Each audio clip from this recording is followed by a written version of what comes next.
افغانستان جو پوری دنیا کو حیران کرنے جا رہا ہے، ایک ایسا ملک جس میں 50 سال تک مسلسل جنگ رہی، جس میں اس کی اکانومی تباہ ہو گئی، روڈز اور بلڈنگز تباہ ہو گئے، فصلیں برباد ہو گئیں، برجز ٹوٹ گئے، حتیٰ کہ بہت نقصان ہوا۔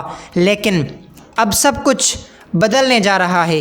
اب جنگ کے بعد افغانستان ایسے پروجیکٹس پر کام کرنے جا رہا ہے جس کی وجہ سے نہ صرف افغانستان کی بلکہ جنوبی ایشیا کی بھی تقدیر بدل جائے گی۔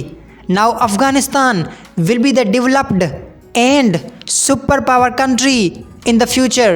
So be ready. اب بات کرتے ہیں ان پروجیکٹس کے بارے میں جو افغانستان کو آنے والے وقت میں ایک ڈیولپڈ اور پاورفل ملک بنا دیں گے۔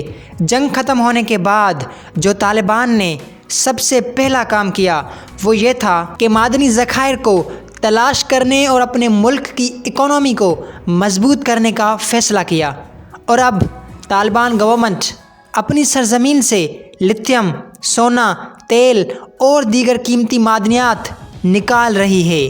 عقل مندی کی بات یہ ہے کہ جنگ کے دوران طالبان نے یہ ساری قیمتی چیزیں امریکی فوج سے دور رکھیں، ان کو پتہ بھی نہ چل سکا کہ یہ قیمتی چیزیں کہاں تھیں۔ طالبان کی اس عقل مندی کے لیے ایک لائک تو بنتا ہے۔ افغانستان کی سرزمین میں لیتھیم کا ایک بڑا خزانہ موجود ہے، اور یہ کہا جا رہا ہے کہ جس بھی ملک میں یہ خزانہ ہوگا وہ ترقی یافتہ ملکوں میں شامل ہو جائے گا۔ ان خزانوں کی مدد سے دوسرے پروجیکٹس پر بھی کام شروع ہو چکا ہے، جس میں سب سے پہلے چائنا کی مدد سے افغانستان میں دنیا کی سب سے بڑی شاہراہ بنانے کا آغاز بھی ہو چکا ہے۔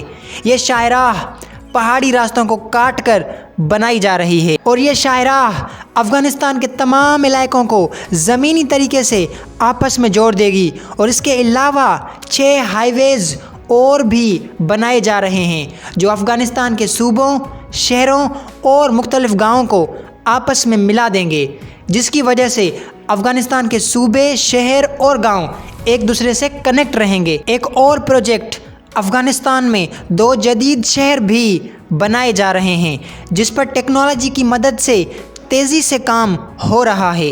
یہ 2 جدید شہر دبئی اور قطر جیسے بنائے جا رہے ہیں، اور یہ 2 شہر سیاحت کا مرکز بھی بن سکتے ہیں۔ اور سب سے حیران کن اور عقل مندی کی بات یہ ہے کہ ان 2 شہروں کو بنانے میں مشینری اپنے ہی ملک کی استعمال کر رہے ہیں۔ اس کی وجہ سے کم پیسوں سے یہ شہر تیار ہو جائیں گے۔ بڑی ذہانت استعمال کر رہے ہیں یہ لوگ، بڑے ہی عقل مند ہیں۔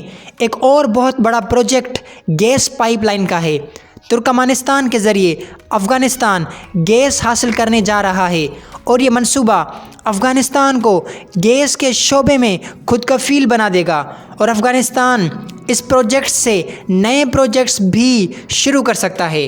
یہ گیس پائپ لائن پہلے افغانستان، پھر پاکستان اور دوسرے ایشیائی علاقوں میں بھی منتقل ہوگی۔ ان تمام پروجیکٹس پر استعمال ہونے والی مشینری اور ٹیکنالوجی باہر سے امپورٹ نہیں کی جا رہی، بلکہ جو سہولیات افغانستان میں موجود ہیں ان کو عقل مندی کے ساتھ، نئے طریقوں کے ساتھ استعمال کیا جا رہا ہے۔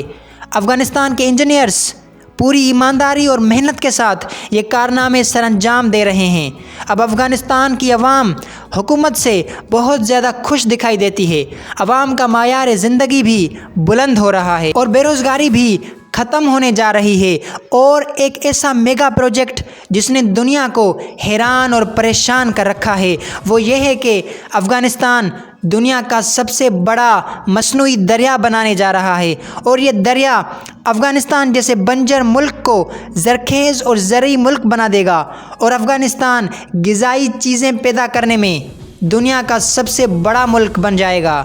اور یہ پروجیکٹ افغانستان کی اکانومی میں بہترین سنگ میل ثابت ہونے والا ہے۔ بطور پاکستانی مسلم میری یہ خواہش ہے، بلکہ میری یہ دعا ہے کہ افغانستان اس سے بھی 10 ٹائمز زیادہ ترقی کرے۔